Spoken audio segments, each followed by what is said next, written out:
What's good?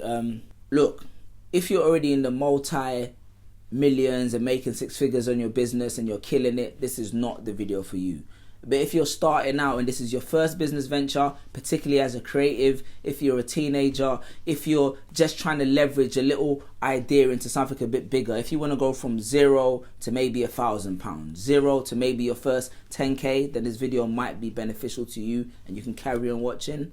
But appreciate your time regardless. What's good, people? My name's Suli Breaks, and for those of you who've never been on this channel and seen my amazing displays of creativity and artistic brilliance, I'm a poet, I'm a writer, and I'm an entrepreneur. Fortunately, I've been able to leverage my creativity, starting straight here on YouTube, to work with some of the biggest companies in the world like Facebook, Microsoft, Intel, particularly tech companies, because that's where my passion is. But I've also worked with sportswear brands like Nike. I've also worked with film production companies. You know, we just did a YouTube original, and what I've always been able to do is leverage my creative art and create and tell stories and impart messages through video and through voice. But I was fortunate enough that very early in my career, entrepreneurship being a passion, I had the right mentors who were able to put me around companies, and I've seen companies go from startup to acquisition. And you know, we're talking about companies particularly in the creative space like So Far Sounds, you know, Platoon, which was recently acquired by Apple a few years ago,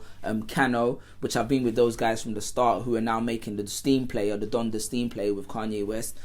I will say I had a bit input on that, but you know, we're not going to say nothing until the documents are released, so let me keep it. But Alex and them over there, my peoples, Rolly, and the list goes on. But I've been able to gather a large amount of insight as how companies and businesses and startups have been built, and fortunately I've also been able to apply that to myself and leverage my creativity into the multi six figures and etc. You know, hopefully this time next year and in a number of years we'll be into the multi-millions and billions. But as I've grown in this space, one of the things that's been really interesting to me is how hard it is for a creative to see themselves as a business person, or how hard it is for a creative to grow their creativity into a business. And I think a lot of the principles I've learned kind of apply to a lot of young and up and coming entrepreneurs as well. So hopefully I wanted to impart some of that knowledge. Some of you would know I already do that with my Seven Figures podcast. It does take a while to produce and scout and find talent and, you know, put all together. So we still are only on season 1, but we're developing season 2, and hopefully more of my friends and guests will be a part of the next cohort of people we interview. Alright, let's get into the conversation then. That was just a quick credibility check. So you know I know what I'm talking about, just a little tiny bit anyway. One of the things I found that a lot of aspiring entrepreneurs, and I'm going to use the term aspiring entrepreneurs interchangeably with aspiring creatives, because I kind of see every business as a creative venture.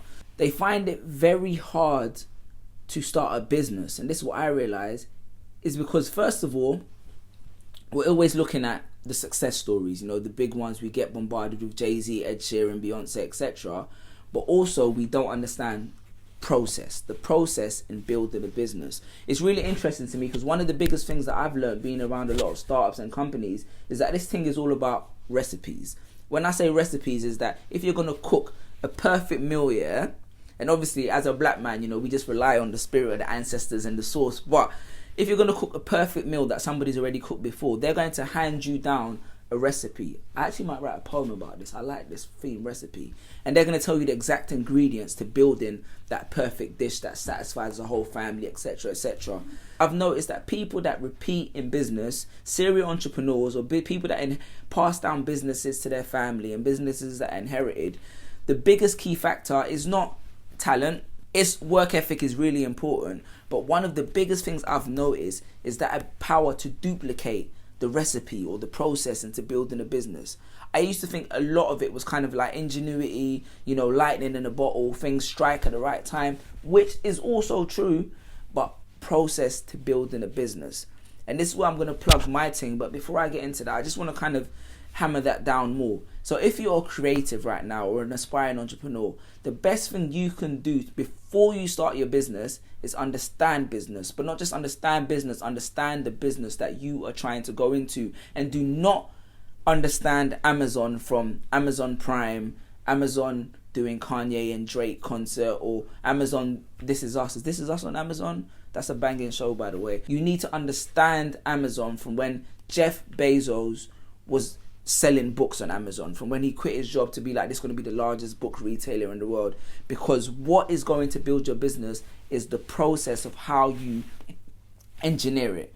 And I think it's so easy to be like, I have this great idea. One day I'm going to be like this, but we miss out steps. We get to 1 to 10, but we miss out steps 2, 3, 4, 5, 6.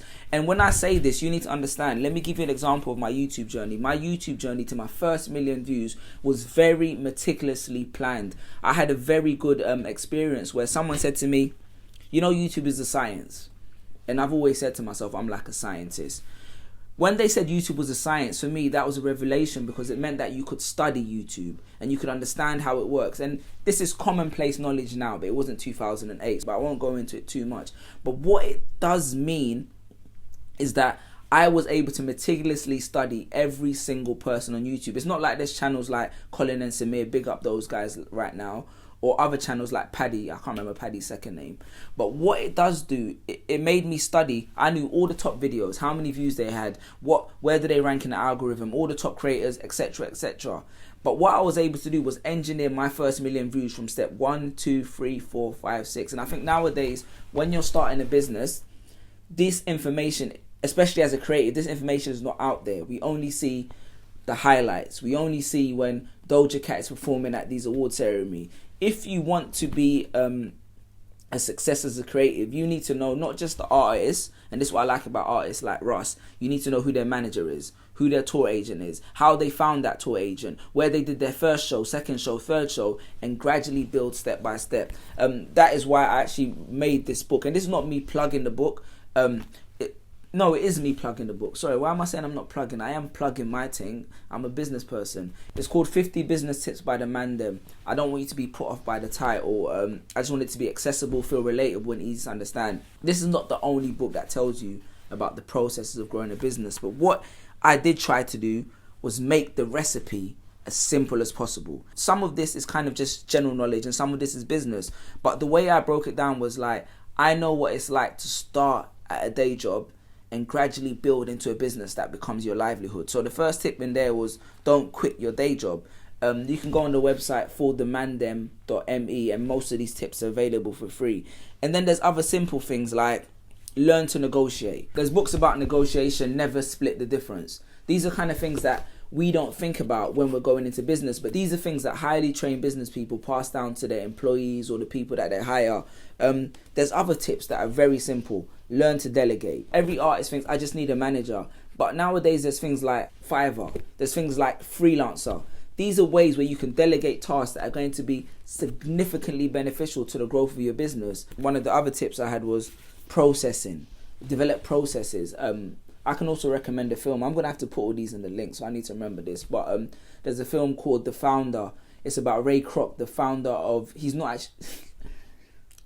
It gets techie, but he's the founder of McDonald's. If you watch the film, you understand why it gets techie. But that film is such a great example of the importance of processes, regardless of what business you're trying to get into or what kind of venture you're trying to start. Sidetrack quickly. One thing I want to mention. It was interesting for me. There's little business things that are very integral to being an entrepreneur that people don't understand, like creating a pitch deck. And obviously if you built a business and raised money and you've done that, you know this, but creating a pitch deck is inherently more important than a business plan. And these are things that I outline in this book, because it's like, if I create a pitch deck, I can now sell my business idea, not to just employees, but also to, potential investors, but also customers.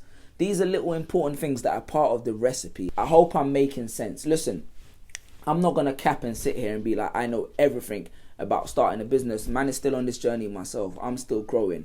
But hopefully these little, what did the word they use? Tidbits. These little tidbits will give you guys a bit more insight as you try to grow your business. This book is very much for the man them. So if there's certain phrases that you may not understand, is like, they don't rate you, or if it looks like an op, that's when I'm talking about competition and stuff. I just wanted to make it accessible for young people. So like I said, if you've already grown a business, if you started a venture already, it might not be for you, but what you can take away from this is understanding business principles is so key to growing the business even before you have the idea. We place so much emphasis on the idea, but the principles and the processes, the habits, I think this has become a recurring theme recently in the last few years, especially with the success of like James Clear's Atomic Habits. My wife read it and she thought it was brilliant. I'm yet to actually read it, but I've met James before and he's a great guy, but I see it. So I guess in summary, it's the importance of creating and understanding the processes that lead to the eventual success is more important than understanding the eventual success or where you want to be. This information is not rocket science, it's nothing new, and I'm going to get back to making poems and creative stuff on my channel, but hopefully this helps you guys. If you do want to check out forthemandem.me, and if it is easier for me to make a video, it takes nothing of my time, maybe I can do it as YouTube shorts to read each tip and kind of break it down and say why I wrote it. I'll be happy to do that. In the meantime, for the most extensive and representative version of this, go over to my 7 Figures podcast. People will tell you how they made their first million, and I get into them. How did you make your first £1,000? How did you make your first 100k? And then how did you get onto the multi-million? Because I think that is just as important as the eventual success. Okay, peoples, please like and subscribe this video if you felt like you gained anything from it. Even if you didn't, make sure you just like and subscribe the thing and keep active in the algorithm. I'd appreciate that. All you long time supporters, thank you very much for your support. And as you know, insight and knowledge is always a big part of what I do, so I hope you appreciated it. Alright, you lot stay blessed.